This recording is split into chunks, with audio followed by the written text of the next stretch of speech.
¿Qué tal, señoras y señores? Un saludo y muy buenos días al comienzo de una nueva edición de Jerez al Día, una jornada en la que aún hoy tenemos que seguir haciendo balance de la Semana Santa.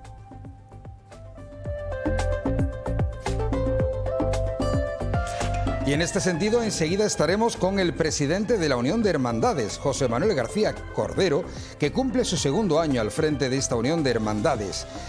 Hablaremos porque tenemos que hablar de esta Semana Mayor, marcada por un tiempo primaveral y sin lluvias, y por la implantación del Sábado Santo, un logro que en gran medida se debe a su tesón y a la complicidad que ha encontrado en el obispo José Rico Pavés.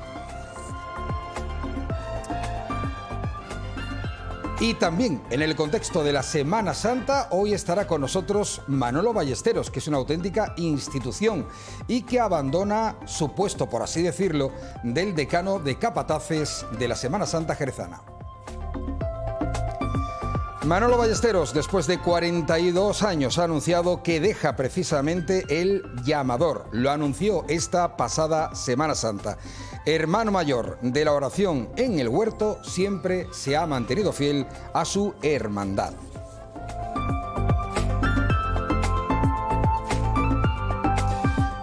Y también hoy en Jerez al Día vamos a hablar de este libro. Aquí lo tienen, El lienzo de mi vida, que se va a presentar oficialmente el próximo sábado 15 de abril en los claustros de Santo Domingo, una obra en la que la jerezana Setefilla García Cobos relata su peculiar historia familiar. Sete es madre de dos niñas adoptadas, Miriam, nacida en Mali, de 17 años, y María, china, de 19 años, y de un niño, Hamma, nacido en Argelia hace 28 años.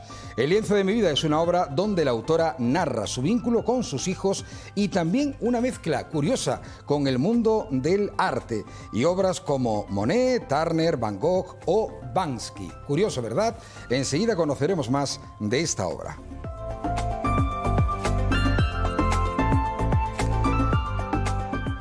Y también hoy vamos a hablar de la CGT y estarán con nosotros representantes de este sindicato.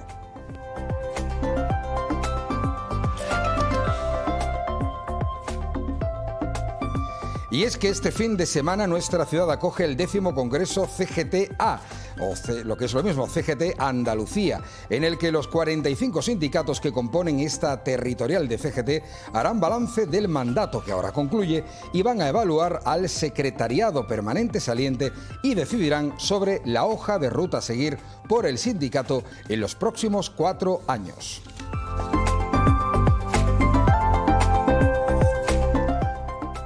Bueno, pues está bien, yo creo eso de comenzar hoy Jerez al Día, no sé si con una obra literaria, no sé si con un viaje emocional a través de una vida o contemplando obras de arte, ¿no? Como yo decía, de Banksy, de Monet. El lienzo de mi vida, aquí tengo este libro, fíjense qué portada, que además parece, no sé, parece la portada de un documental de National Geographic, ¿no? El lienzo de mi vida, escrito por Setefilla García Cobos, a la que tenemos aquí, en Jerez al Día. Setefilla, ¿qué tal? Muy buenos días. Muy buenos días. Y también vienes acompañada de tu hija. Mi hija María. María. María, ¿qué tal? Buenos días, ¿cómo estás? Buenos días, muy bien. Bueno, esta que está aquí es tu hermana. Esta es mi hermana, sí. Ajá. Una foto hecha por mi padre. Ha ganado numerosos premios y, bueno... Normal que sea portada de un libro. Sí. Y yo decía que podía ser portada de una publicación de National Geographic, Sí, ¿no? efectivamente, la fotografía que se recoge en la portada tiene un premio que se lo dieron a mi marido, Luis Barrera Gallego, en un concurso que se llama El Fotón, un concurso a nivel internacional. Lo ganó en el año 2014 de retrato humano, en la categoría de retrato humano, y también tiene un primer premio de fotografía en la revista de Mundo Negro. A él le gusta muchísimo la fotografía y la verdad que esa foto es preciosa. Bueno, yo lo primero que voy a hacer, si tú me lo permites, Sete, también María, es invitarles al próximo sábado en los claustros de Santo Domingo. ¿A qué hora exactamente? A las 12. A las 12 del mediodía, ahí en los claustros. A las 12 del mediodía. Vaya sitio además bonito, ¿verdad? Precioso. Para presentar precioso. un libro. Que vayan a ver la presentación de esta obra, El lienzo de mi vida, porque... no sé, es como una película, es como un viaje emocional, ¿no? A través de tu experiencia personal, a través de lo que se supone es el amor, más allá de la genética, ¿no? Efectivamente. Y yo creo que está bien definirlo como un viaje por nuestra historia, la historia de Luis y mía, porque yo siempre digo que no es mi historia, es la historia de los dos, porque sin mi marido no hubiera podido pintar el lienzo de mi vida con tanto color. Es una persona maravillosa. Y también a la vez digo que es un viaje por el arte, porque yo soy aficionada a la pintura y cuando empecé a trabajar en el libro y a ir reflejando las experiencias que había vivido a lo largo de toda mi vida, parecía que se me venía a la mente algunas obras, algunas pinturas de pintores famosos. Y era curioso porque entendía como que hacía muchísimos años antes ellos habían sido capaces de reflejar mi alma, mi esencia, lo que yo estaba sintiendo en esos momentos de la historia de mi vida, como que ellos habían sido capaces de captarlo antes. Y entonces por eso hago como un paralelismo de todas esas situaciones vividas, pues con cuadros, con pinturas, con esculturas. Por eso está bonito decir que también es un viaje por el arte. Sin duda alguna, sí que lo es, ¿no? Es un poco una experiencia de sinestesia, ¿no? Vincular un momento, una emoción con un color, en este caso con un cuadro, ¿no? Es algo además que no se puede explicar. A ver, sí. Estamos hablando de un plano emocional muy profundo que tampoco hay que hacer números. 2 y 2 no son 4 claro. En el mundo de las emociones y en tu caso me parece que tampoco, ¿no? Claro.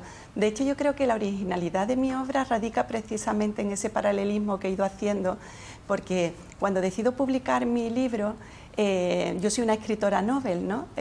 Bueno, yo me he dedicado siempre al mundo jurídico, al mundo del derecho. Lo más que he hecho es escribir artículos jurídicos en revistas prestigiosas, pero nunca había escrito ningún libro. Y cuando decido mandarlo, bueno, primero un poquito investigar cómo era esto de la publicación de un libro, empiezo a darme cuenta que todas las opiniones eran en el sentido de que publicar con una editorial tradicional era muy difícil. Siendo una escritora novel, que no tenía una trayectoria previa, un reconocimiento. ¿Y cuál fue mi sorpresa? Que lo envié a distintas editoriales y todas se interesaron por mi obra. Y todos los editores insistían o ponían de relieve que eso era una originalidad muy bonita que hacía que la obra fuera especial también. Claro, es que es algo totalmente novedoso, ¿no? Contar sí. una experiencia.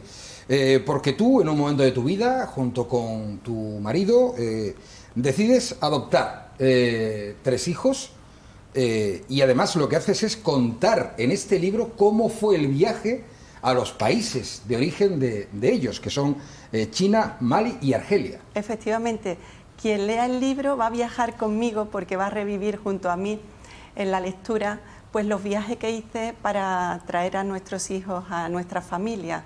Viajes en los que hay todo tipo de ingredientes. Hay emoción, hay miedo, hay sufrimiento, hay situaciones de mucha tensión. Realmente son situaciones muy contrastadas dependiendo en el país donde adoptas, ¿no? Para nosotros fue una gran diferencia entre la adopción de nuestra hija María en China, un país en el que todo está muy estructurado, todo es muy transparente en todos los sentidos, unos trámites prefijados que se van cumpliendo, a lo que fue la adopción en Mali, que fue una adopción pues, en la que hubo mucho dolor, mucho sufrimiento y la vivimos con mucha preocupación, ¿no? Cuando leáis el libro entenderéis por qué digo todo esto. Y hablo solo de las adopciones de mis hijas, porque realmente mi hijo a día de hoy no está adoptado. Entonces yo siempre digo que la adopción de mi hijo, que el que Hanma se convirtiera en mi hijo, en nuestro hijo, realmente no ha necesitado ningún documento, ha sido solamente por la fuerza del cariño y por la fuerza del amor, ¿no? Siempre digo una frase muy repetida, que no nos hace madre ni la carne ni la sangre, sino que lo que nos hace madre es el corazón. Y bueno, pues pienso que es muy bonito revivir en el libro. Yo me he emocionado mucho al revivirlo y también he sufrido al escribirlo. Me gustaría que los lectores sintieran eso mismo que he sentido yo, que se emocionen, que con las pinceladas que he ido dando en el lienzo de mi vida, sientan ellos esa emoción, se identifiquen. En un momento dado ellos también se decidan en un momento dado a pintar el lienzo de sus vidas, ¿no? porque mi vida es una vida como otra cualquiera, no soy más madre que nadie, ni me considero más madre que nadie, ¿no? Pero sí digo que el lienzo de nuestra vida, de nuestra familia, es un lienzo de hilo, vasto, fuerte y manchado con mucho color. Manchado con mucho color. Es que eso de narrar con palabras una emoción, es que es mucho pedir, ¿eh? Es mucho. Es muy complicado, es quizás lo más complicado. Es difícil. Narrar una acción externa, no sé, un coche de policía que persigue al coche de los malos es relativamente fácil. Sí. Narrar una emoción, lo que tú has sentido, por ejemplo, miedo, incluso rozando la desesperación que posiblemente sí. te hayas encontrado en ese escenario, tiene que ser muy difícil. Sí, lo que pasa que realmente lo que yo creo es que mi libro no es ficción, mi libro nada es inventado, en mi libro todo es verdad, ¿no? Entonces está escrito desde mi corazón. Escrito desde mi corazón solo puede fluir lo que voy sintiendo y lo que he sentido, y lo he contado todo pues con esa emoción que yo creo que voy a transmitir a mis lectores. Sin duda alguna. Bueno, te acompaña, como hemos presentado al principio, María. María, ¿cómo lo llevas? Bueno, porque hay que decir que es la primera vez, eres escritora Nobel, y televisivamente hablando es la primera vez que están delante de unas cámaras en un plató de televisión. Lo estáis llevando muy bien, no se nota, parece que lleváis toda la vida. En tu caso, María, ¿cómo te sientes al ser parte de una obra? ¿Cómo te sientes al ver cómo tu madre habla de cómo fue, por ejemplo, tu adopción, ¿no? Pues orgullosísima, lo primero, ¿no? O sea, yo desde pequeñita he estado súper agradecida, ¿no?, a mis padres, ¿no? Porque, como yo digo, siempre me han dado la vida, aunque no sea biológicamente, me la han seguido dando. Y el hecho de que haya podido plasmar toda esta historia, ¿no?, que es una historia en verdad muy larga, ¿no?, una historia de más de 12 años, 13, ¿no?, en un libro explicado tan bien, es que, no sé, a mí me parece una pasada. Claro, porque tú la adoptaste a María, ¿con qué edad tenía ella? 1 año y 3 meses. Vale, o sea, estamos en un escenario en el que tú no recuerdas nada Absolutamente de nada. cómo fue ese pequeño periodo de tu natalidad allí en China, con lo que tu madre lo que ha hecho es explicarte gráficamente con palabras todo lo que se encontró, todo lo que vivió cuando fue a adoptarte.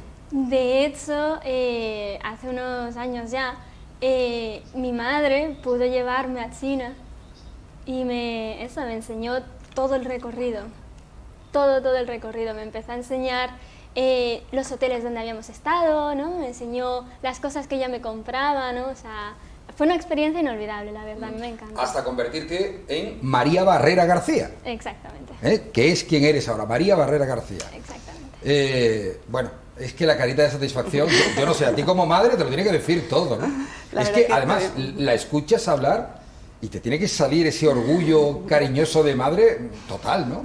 La verdad que estoy muy orgullosa de mis 3 hijos, porque los 3 son maravillosos, cada uno a su manera, pero yo creo que es lo mejor que he hecho en mi vida. Y yo además creo que el que lea mi libro se va a plantear que por qué no la adopción en primera opción, porque es muy bonito darle vida a tus hijos, como ha dicho María, pero también es muy enriquecedor. Yo con mis hijos tengo como 2 claves que me han hecho ser mejor, que he aprendido de ellos y me han hecho ser mejor persona. 1, entender la riqueza de la diversidad, y 2, ver la importancia de la integración y de la inclusión. Porque mi hija Miriam tiene una discapacidad psíquica. Ella me ha hecho ver el mundo de otra manera. Yo también, a través de mi obra, fue una de las razones por las que me planteé publicarlo, porque quiero que muchas personas de este mundo se cuestionen que las personas con discapacidad existen, que no son invisibles, que tenemos que darle un lugar en nuestros corazones y en nuestras familias. Y esa fue quizá, aparte de contar mis historias, las emociones que vivimos y tal, eso ha sido una de las cosas que ha hecho que este libro no se quede en el ámbito privado, sino que yo haya querido que salga a la luz. Para mí es una manera también de decirle al mundo que hay que integrar a las personas con discapacidad física y psíquica en esta sociedad. Y quiero también que se vea a través de mi libro que las discapacidades físicas, que algunas se ven y otras no, llevan dentro esas personas que la padecen, luchan en la vida, llevan una batalla con la vida que no es fácil y que hay que ponerla también en valor. Esas han sido una de mis razones por las que he querido publicar el libro, por hacer ese llamamiento a sensibilizar a las personas. Claro, la cuestión es, ¿crees que el público, crees que el lector va a llegar a empatizar, a llegar a conocer realmente lo que es la vida, las características de la forma de vivir en un núcleo familiar de una persona con discapacidad? Pues yo creo que sí, que van a empatizar. Porque yo creo que ese es el comienzo de todo. Ese es el comienzo de todo. Si empatiza alguien, se puede sensibilizar. Efectivamente. Si no llega a empatizar, si no se llega a explicar bien el mensaje, entonces es más complicado. Claro, pero realmente es triste que haya que ver la película de Campeones, ¿no?, para ponerle rostros a esas personas. Esas personas existen y yo creo que sí se van a empatizar con la situación, porque las personas que conocen a mi hija Miriam empatizan mucho con ella. Por eso yo quiero que el mundo la conozca a través de mi obra. La conozca, empaticen con ella y empatizando con ella van a empatizar el día de mañana con personas similares que se encuentren en su entorno. ¿Cómo es Miriam, María? A ver. Miriam, bueno, es que no hay forma de explicarla porque es una persona súper especial para mí, vamos, y yo creo que para mi madre, para todos los que la conocen, es una chavala súper alegre, llena la casa de luz, o sea, una luz inmensa, increíblemente luminosa, que es verla entrar por la puerta, ¿no?, y ya te llenas de alegría, ¿no? Es como, ya ha llegado Miriam, ¿no? Seguro que son de ese tipo de personas que te enseñan realmente a amar de verdad, ¿no? Ese reto, ¿no?, personal de ella y de también de vosotros, su familia, y de la sociedad en general, ¿no? El amor a ella es un amor sin esperar nada a cambio, es un amor generoso y a la vez ella, el amor que nos entrega es infinito, bueno, a su manera. Claro, me decías especialmente, no sé si conflictivo, duro, complicado, precisamente el ir a Mali y adoptar a Miriam, ¿no? Sí. ¿Puedes desvelar cómo fue? Porque tampoco quiero sacar las tripas del libro, que hay que ir a verte el sábado y después comprar el lienzo de mi vida, pero ¿puedes decirnos en qué escenario te moviste? Bueno, sí, en un escenario en el que estábamos en un país en el que el tiempo no cuenta, no existe el tiempo para ellos. Entonces, claro, cuando estás en unos trámites prefijados de un viaje, que luego tienes que... porque nosotros incluso luego tuvimos que salir de Bamako, tuvimos que ir a Mauritania para terminar el trámite de la adopción, entonces teníamos vuelos cogidos para luego ir a Mauritania. No quiero desvelarlo, la verdad, porque es que la situación es tan intensa, tan emotiva, que el espectador va a querer seguir leyendo para ver cuál es el desenlace. A ti te marcó, desde luego. Sí. La historia de mi hija Miriam a mí me marcó antes, durante y después, porque condiciona mucho la realidad de una familia. Ya no solo el viaje en sí, que fue difícil, pero también nos ha marcado mucho como familia el convivir con ella. No es fácil, no es fácil, o sea... A ver, pero para que nos hagamos una idea, cuando adoptas a Miriam, ¿qué edad tenía en ese momento? Ella tenía 2 añitos y medio. 2 añitos y medio. Sí. Cuando vais a adoptarla, ¿ya sabíais de antemano que tenía una discapacidad? No teníamos una certeza de qué le podría pasar. Claro, porque en casa se estarán preguntando, oye, y ya sabiendo que era una niña, vamos a llamarle así, con determinadas dificultades cognitivas, ¿ya fuisteis con la idea de traerla a España? Yo te voy a decir, cuando eso se va a desvelar en el libro, pero sí te voy a decir una cosa, que si yo volviera a nacer, volvía a ir por mis 3 hijos. Volvía a ir por María China, volvía a ir por Miriam Amali y volvería también a tener a mi hijo Hamma en acogida. Si volviera a nacer, si supiera todo lo que iba a sufrir y todo lo que iba a pasar en mi vida hasta llegar a este momento de mi vida, yo te digo ya que hubiera ido antes si hubiera podido. María, ¿qué te parece que tu madre hable así? Yo me siento orgullosísima de mi madre, o sea, yo tengo un honor increíble de poder llamarla mamá, que vamos, que es que se me sale el corazón del pecho y que vamos. Oye, has visto a tu madre escribiendo, supongo, la obra, ¿no? Sí. Pues Sí, claro, sí, cuando sí. ella escribe es que es una expiación de todo lo que lleva dentro, la habrás visto Sí. reírse, la habrás visto llorar seguro, algún que otro día la habrás visto hasta de mal humor escribiendo, ¿no? De hecho, yo al principio, ¿no? de toda esta historia de escribir el libro, yo era la que, bueno, la ayudaba, ¿no? Con las ediciones, del ordenador, de tal. Y vamos, yo estaba leyendo el libro y digo, jolín, es que si yo me siento así, no me imagino cómo se sentiría mi madre en ese momento, ¿no? Es como, no sé, muy profundo todo, lo ha escrito de una forma que es fácil, ¿no? Contagiarte de sus emociones. Oye, no hemos hablado de Hamma. Háblame de él, de tu hermano, Bueno, jamás. que también forma parte, obviamente, del libro, ¿no? Es un luchador. Es una persona increíble, es un hermano fantástico y, vamos, todas las palabras son pocas para definirlo. ¿Y tú? ¿Cómo dirías como madre? Yo, pues mi hija lo ha calificado como luchador y yo le digo a él muchas veces que es mi héroe. O sea que las dos hemos coincidido en la definición de mi hijo. Es un chico que ha tenido muchas adversidades en la vida y las ha ido superando todas y sobrellevándolas siempre con mucha tranquilidad, con mucha alegría y sin convertirse nunca en una carga para nadie. O sea, para mí solo puedo aplaudirlo. Poca gente como él. En el caso de Hamma, ¿fuiste hasta Argelia a buscarlo, a traértelo, a adoptarlo? No, la historia es diferente. Sí, las historias de mis hijos, mira, me recuerdan mucho al artista, una artista japonesa, Chiyoda, que habla de la filosofía de los recuerdos, ¿no? Esta artista en sus obras utiliza hilos rojos y negros y va entrelazando techos con paredes, con objetos, ¿no? Pues cuando yo hago un recuerdo de cómo ha sido la historia de mis hijos, me recuerda a esos nudos que se van desatando, atando, porque primero llega Hamma a nuestras vidas en el programa de Vacaciones en Paz, de niños saharauis que vienen a pasar el verano con la familia. Es un chico sano, sin ningún tipo de problema, pasamos un verano genial, yo no sé deciros quién disfrutó más si él o nosotros. ¿Qué año fue para ubicarnos? Eso fue en el año, me parece que fue en el año... creo que lo tengo incluso anotado porque a veces me lío un poco con las fechas. Sí, me lo imagino. Que tendrás un montón de datos, pero aproximadamente... Él tenía 8 años cuando llegó y era julio del 2002, Ajá. ¿vale? Cuando llega.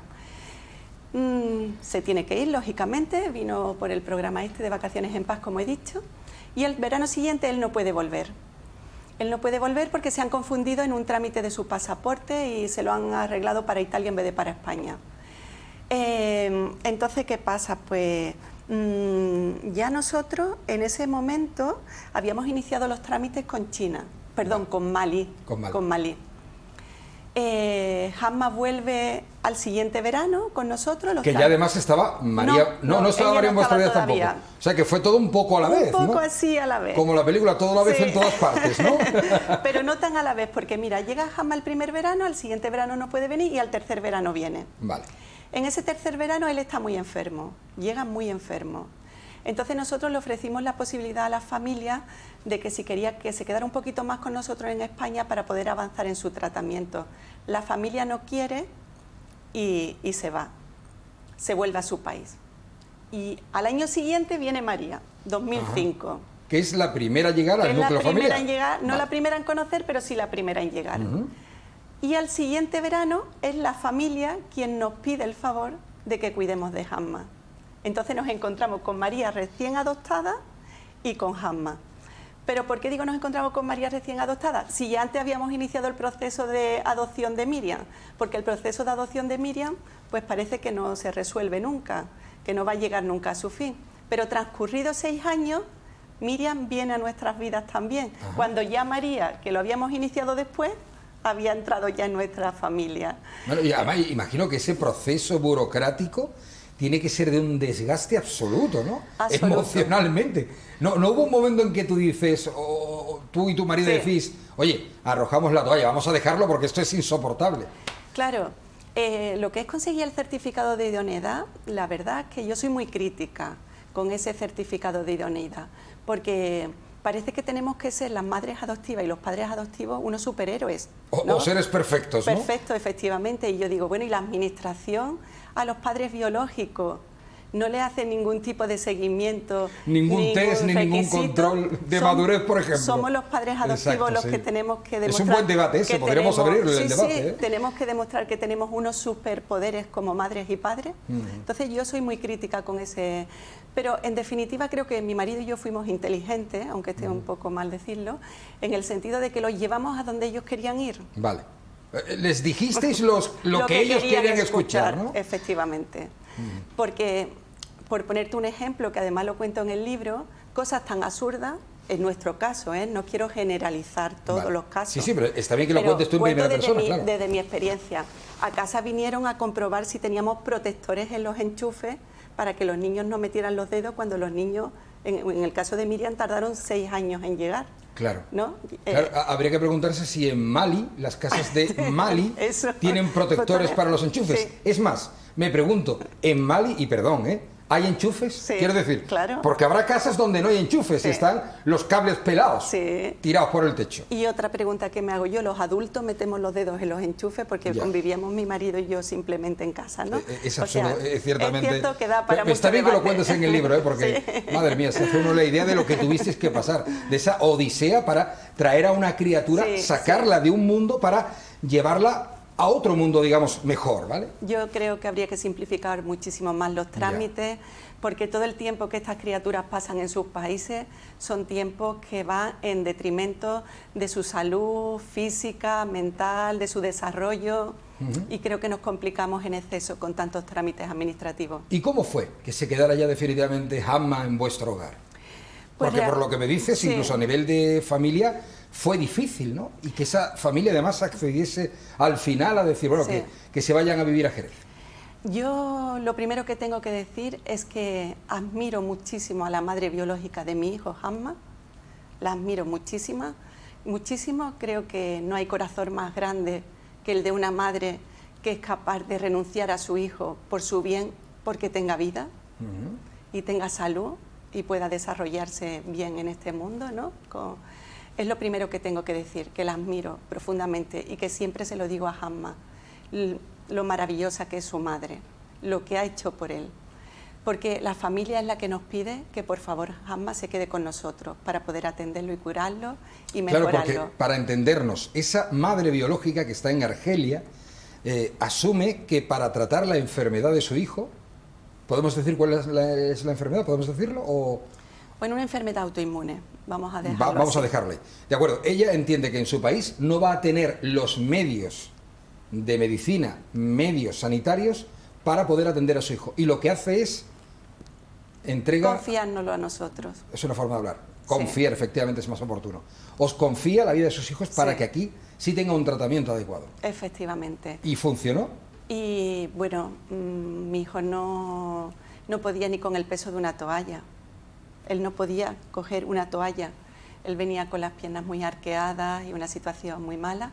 Y mi hijo ha ganado muchísimo en calidad de vida. Muchísimo. A mí, discúlpame, con todo lo que me estás contando, Sete, lo único que puedo decirte es que debería haber más seres humanos como tú. No. O sea, esa generosidad... ¿Cuánta gente habrá en casa que te está viendo y estará diciendo, yo ni loco o loca...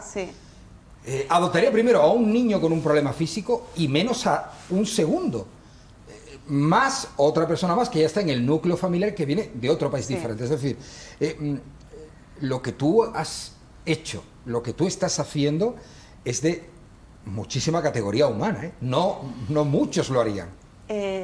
Lo primero que quiero decirte es que la generosidad ha sido de mi marido y mía. ¿Cómo se llama tu marido? Luis Barrera Gallego. Luis Barrera. Luis, un abrazo muy grande, que como tengo aquí a Sete, pues se lo estoy diciendo a ella. Pero amigo mío, lo mismo os digo a los dos. Oye, felicidades, enhorabuena, que haya más personas como vosotros en el mundo, de verdad. Bueno, yo pienso que Dios tenía este plan para nosotros, ¿no? y él es el que nos ha ayudado realmente a llevar esto adelante, porque sin su ayuda me parece a mí que no a ver, hemos avanzado. Pero que hay familias en las que llega una discapacidad porque son cosas del destino, pero vosotros habéis elegido vuestro destino. Vosotros habéis elegido esa vida tan bonita, pero al mismo tiempo tan complicado, porque es un hermosísimo enseñanza. Sí. Ahí tenemos, ¿no? Ese es tu marido. Sí, ese es mi marido. Es. Sonriente ahí. Ahí estamos todos. Hemos emprendido muchas aventuras juntos. Que lo vuestro ha sido una elección de vida. Sí, tan una elección difícil. de vida. Sí, sí, pero que... bueno, que en la vida, lo elijas o no, te vienen circunstancias adversas, porque todos en la vida tenemos circunstancias adversas, ¿no? La vida no es fácil, normalmente para nadie. A unos les llega antes y a otros les llega después, pero la vida no es fácil para nadie. Y yo creo que, bueno, lo que mi libro intenta también dar algunas claves de cómo hemos conseguido un poco vivir en equilibrio, ¿no? Y sobre todo... ¿Lo habéis conseguido? Hombre, María es muy jovencita, pero en casa estarán diciendo, ¿quién puede tener una vida equilibrada hoy día? Pues fíjate que no sé cómo, pero lo hemos conseguido más o menos. Aunque bueno, como todas las familias, ¿no? Tenemos momentos bajos, momentos altos, pero yo creo que más o menos tenemos un equilibrio bastante bueno.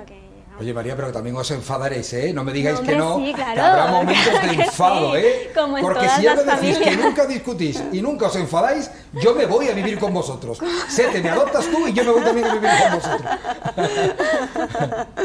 No, sí, como en todas las familias, ¿no? Ha habido peleas, ha habido los típicos momentos, ¿no? Que uno se estresa o que no. Hay mucho movimiento en la casa, entonces es normal, pero eso, a pesar de todo, nos queremos todos muchísimo y bueno, hay cierto equilibrio, ¿no? Que no es todo peleas, que no es todo florecitas, ¿sabes? Bueno, hombre, me imagino que sí, ya digo.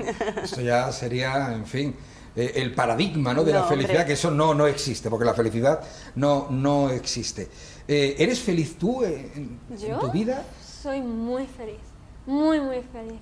O sea, yo creo que yo no estaría más feliz si mis padres no estuvieran aquí. Yo es que no estaría aquí.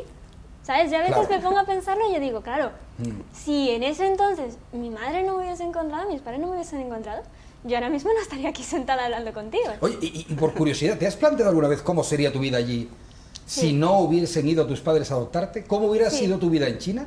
Sí. ¿Alguna vez lo piensas? Yo lo pienso.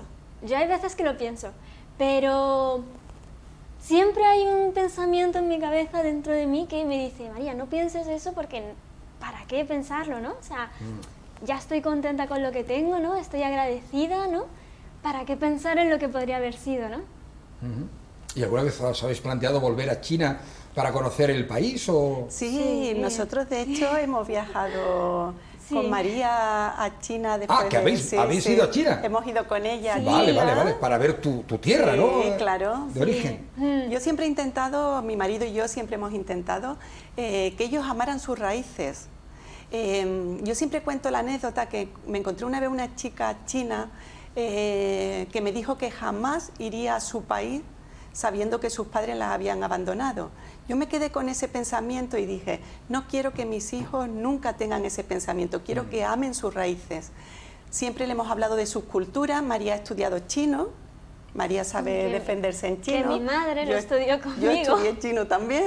No me digas que sabéis, tú sabes, sé de lo que te falta, no voy a saber chino. Bueno, me inicié en el chino, mi hija sí sabe hablar chino. Pero chino además creo que hay diferentes dialectos, ¿pueden ser? Sí. Vale. ¿Qué chino es el que hablas tú, María? Nosotros aprendimos el pequinés, el dialecto más conocido de China, ¿no? El que todos los extranjeros estudiamos, ¿no? Además que hay un montón de dialectos en China, ¿no?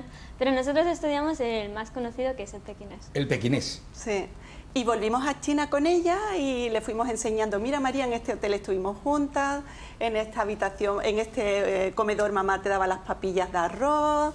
Y entonces ella fue viendo la belleza de su país, fue viendo sus costumbres, sus raíces. Y como yo le digo que hay gente buena en todos los sitios del mundo, lugares preciosos en todos los países del mundo, y que el mundo no empieza ni acaba en Jerez, y yo soy muy jerezana y amo mi tierra, pero quiero que ellos amen sus raíces igual que yo amo a mi ciudad, ¿no? Y amo mi cultura, y amo Andalucía, y amo España. Pues yo quería que ellos también, de hecho eso, a María la llevamos, fuimos con ella a China, luego ella ha ido a campamentos de verano también en China. Ajá. Y con mi hijo Hamma pues hemos descubierto sus raíces de otra manera. Hemos intentado tener siempre las puertas de nuestras casas abiertas para muchos saharauis que estaban por nuestra ciudad o por provincias cercanas. Hemos hecho un montón de ceremonias del té saharaui, amargo como la vida, dulce como el amor y suave como la muerte. Vale, también es el título de un libro, ¿eh? También.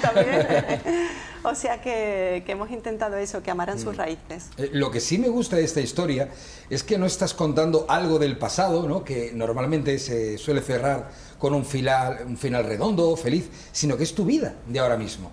Porque sigues conviviendo con ellos y sigues con esas peculiaridades, ¿no? de la salud de tus hijos, ¿no? Claro, sí. Ahora sigo conviviendo con ellos y con mi hija Miriam voy a convivir siempre. Yo muchas veces bromeo y digo que nosotros somos un trío, mi marido y yo, y Miriam somos un trío. Con Miriam siempre va a estar con nosotros conviviendo y siempre nos va a tener hasta porque que ella es Dios dependiente, quiera. ¿no? Ella es dependiente. Ella es dependiente, con lo cual efectivamente sí, va a vivir con vosotros. Y yo no sé, no te he preguntado por las obras de arte, ¿vale? Sí. Por Monet, por Van Gogh, Bansky. Sí. Me decías un poco al principio que era esa vertiente sinestésica, ¿no? Sí. Esa unión emocional. Pero ¿por qué las obras de arte, no? Porque soy aficionada a la pintura, entonces me gusta el color, pinto cuadros, ya digo, desde un punto de vista de aficionada simplemente, ¿no? Pero me gusta mucho la mezcla de colores. Entonces creo que tengo esa especial sensibilidad, ¿no? para el arte, para ver más allá de lo que el cuadro representa, ¿no? E incluso entro muchas veces en los sentimientos de los pintores, cómo han llegado ellos a pintar esa obra, ¿no? Porque a veces el artista no es solo lo que pinta, sino que es mucho más, ¿no? Es lo que lleva dentro, cómo lo refleja. De hecho, incluso hay algunos cuadros míos también que lo hilo todo en el libro contando por qué lo he pintado y qué he sentido al pintarlo y qué reflejan. Es muy completo. Yo creo, a ver, sintetizando, resumiendo, que hay que leer El lienzo de mi vida, que se presenta el sábado a las 12 en los claustros de Santo Domingo, la obra de Setefilla García Cobos. A propósito, nombre peculiar. Sí. La Virgen de Setefilla es la patrona de Lora del Río, de un pueblo de Sevilla. Mis padres son de allí. Vale. Y a mí me pusieron el nombre de la patrona de su pueblo. Pues nada, otra cosa más que conocemos gracias a ti. Setefilla, enhorabuena por el libro, felicidades. Y lo dicho, que ¿va a llegar alguien más a la familia? ¿Habrá la segunda parte del libro?